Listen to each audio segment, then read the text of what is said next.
সংস্কার চায়, মানুষ চায় দুর্নীতি বন্ধ হোক, কারণ মানুষ দেখেছে গত 17 বছরে কিভাবে লুটপাট হয়েছে।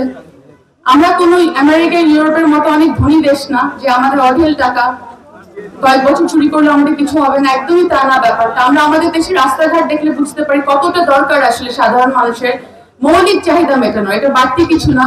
রাস্তাঘাট হওয়া, সুচিকিৎসার ব্যবস্থা থাকা, পড়াশোনার প্রাইমারি স্কুলের শিক্ষাটা, মানুষের দুবেলা ভাত ঠিক মতো খাওয়াটা, মানুষের দিনমজুর ভাইদের ঠিক মতো মজুরি মূল্যায়ন পাওয়াটা, এটা মানুষের মৌলিক চাহিদা। এটা কেন পূরণ হবে না?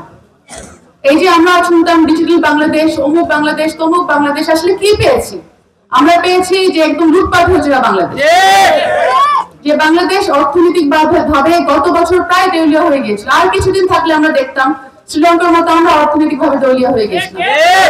তো কোথায় এত উন্নয়ন, কোথায় গেল কৃষির উন্নয়ন? যদি আমি দেখি শুধু ঢাকাতে বড় শহরগুলোতে বড় বড় রাস্তা, এক্সপ্রেসওয়ে, হাইওয়ে, কিন্তু গ্রাম বাংলা যেখানে আমাদের দেশে 80% মানুষ থাকে, সেখানে মানুষ কাদার মধ্যে ভাঙ্গা রাস্তায় ঠিক মতো চলতে পারে না। আমি অনেকগুলো ইউনিয়নে গিয়ে দেখেছি যে সিলেটে আসার মতো তাদের অবস্থানে এতই সময় লাগে এবং এতই কষ্টকর।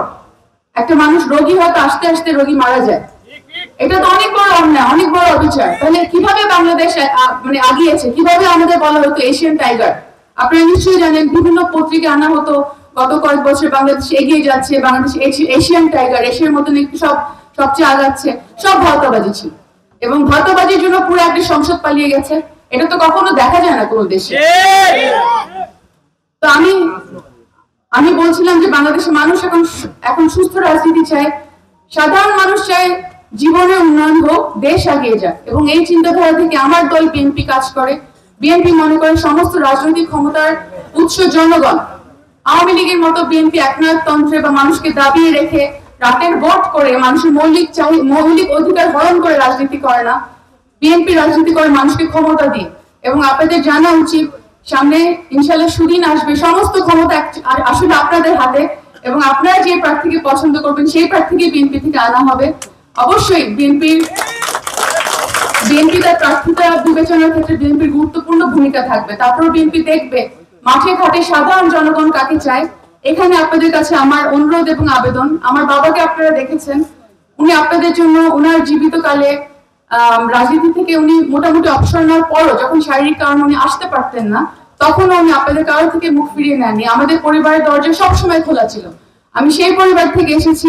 আমার বাবার মতো আমি আপনাদের পাশে থাকবো, আপনাদের কথা জানবো, এবং ইনশাআল্লাহ আপনাদের প্রতিনিধি সংসদে গেলে আপনাদের কথা আমি সংসদে বলবো, আপনাদের সুখ দুঃখের কথা তুলে ধরবো। গত জুলাই মাসের 17 তারিখে আমার দলের চেয়ারম্যান জনাব তারেক রহমানের সাথে আমার দেখা হয়েছে লন্ডনে। আমার সৌভাগ্য ছিল ওনার সাথে সাক্ষাৎ করার, এবং বেশ দীর্ঘক্ষণ সাক্ষাৎ হয়। ওনার কাছে আমি গোলাপগঞ্জ, বিয়ানীবাজারের বিভিন্ন জায়গার কথা তুলে ধরি, রাস্তা এবং অবকাঠামো, চিকিৎসা ব্যবস্থার যে আমাদের খারাপ করুণ দশা, এটার কথা তুলে ধরি। উনি পুরোটা শুনেন এবং দুঃখ প্রকাশ করেন। আমি বলি যে গত স্বৈরাচারী আমলে নুরুল ইসলাম নাহিদ কোনো কাজ করেননি, এবং উনি অঢেল সময় পেয়েছেন কাজ করার। যখন একটা মন্ত্রী অথবা এমপি কোনো কাজ করেন না, নিজেকে গুটিয়ে রাখেন অবহেলাকান্ত এলাকায়, তার এলাকা করুণ দশা হয়, যেটা আমাদের গোলাপগঞ্জ, বিয়ানীবাজার হয়ে গিয়েছে। এই যে পিছিয়ে গিয়েছে, এটা ঠিক করতে আমাদের অনেক দিন লাগবে। তো এখানে আমি সাধারণ মানুষের সহযোগিতা চাই। যেভাবে আপনারা আমার আব্বাকে সহযোগিতা করতেন, আব্বার জন্য দোয়া করতেন, সাথে থাকতেন, আমার সাথে থাকবেন, এবং আমার দল বিএনপি শক্তিশালী করবেন। আপনারা আমাদের হাতকে, বিএনপির হাতকে শক্তিশালী করবেন। বিএনপির হাত ধরে ইনশাআল্লাহ সামনে সোনালী দিন আসবে। আমরা জানি প্রতিবার যতবার স্বৈরাচারী সরকার বাংলাদেশকে দখল করে নিয়েছিল, ততবার বিএনপি নতুন ভাবে বারবার গণতন্ত্র পুনঃপ্রতিষ্ঠান করেছে। বিএনপির হাত ধরে বারবার বহুদলীয় গণতন্ত্র দেশে এসেছে, এবং সামনে নির্বাচনে তাই হবে। যদিও আগামী নির্বাচন খুব কঠিন হবে, নানান ধরনের ষড়যন্ত্র দেশে এবং বিদেশে চলছে, আপনারা সবাই অবগত আছেন। এই জন্য আমি আপনাদেরকে, আমার বিএনপির ভাইদের এবং যারা রাজনীতি করেন না সাধারণ মানুষকে, দুই ধরনের মানুষকে আমি অনুরোধ করবো আমাদের ঐক্যবদ্ধ থাকার। আমরা ঘুরিয়ে ফিরে সবাই একই দলের, সবাই একই দেশের মানুষ, তো আমাদের মধ্যে কোনো বিভেদ থাকবে না। এবং আমি মনে করি আমরা সবাই এক থাকলে কোনো ষড়যন্ত্র জায়গা পাবে না। ঠিক যেরকম গত বছর 5ই আগস্টের আগে অনেক ষড়যন্ত্র হয়েছিল, আল্লাহর ইচ্ছা এবং আমাদের সবার এত আত্মত্যাগের জন্য অনেক প্রাণ আত্মত্যাগ হয়েছে, আমরা আমাদের দেশকে ফিরিয়ে পেয়েছি। তো কোনো ষড়যন্ত্র থাকবে না যদি আমরা সবাই ঐক্যবদ্ধ থাকি। এবং আমি আরেকটা কথা বলবো, বাংলাদেশের বৃহত্তম দল হিসেবে বিএনপির সবচেয়ে বেশি ক্ষমতা, কিন্তু আমি এটা ক্ষমতা হিসেবে দেখবো না, আমি বলবো সবচেয়ে বড় দায়িত্ব বিএনপি, এবং সেই দায়িত্ব আমাদের সবার উপর।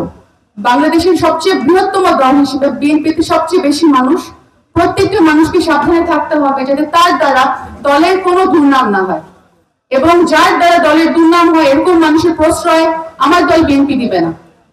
একজন ব্যক্তির জন্য যখন দলের বাকি 100 জনের দুর্নাম হয়, সেই ভয় কিন্তু বিএনপির কাছে চলে আসে। প্রচুর মানুষ বহিষ্কৃত হচ্ছে, কারণ আমাদের হাইকমান্ড এবং কেন্দ্র কোনো দুর্নীতিকে প্রশ্রয় দেয় না। এবং আমি আপনাদের বলবো, আপনাদের সাবধানে থাকতে হবে, সচেতন থাকতে হবে, আপনাদেরকে জানতে হবে কোন প্রার্থী কিরকম। আমাদের অনেক অনেক মানুষজন আছে যারা দলের আড়ালে থেকে অনেক রকম কাজ করে এবং দলকে নানা ধরনের দুর্নামের মধ্যে ফেলে। অনেক চাঁদাবাজি হয়, মামলাবাজি হয়, এগুলো থেকে দূরে থাকবেন আপনারা, এরকম প্রার্থীর দিকে থাকবেন না আমি আশা করব। এবং আমার হাইকমান্ড এবং আমার দলও এ ধরনের প্রার্থীকে কোনো প্রশ্রয় দেয় না। আমাদের দেশে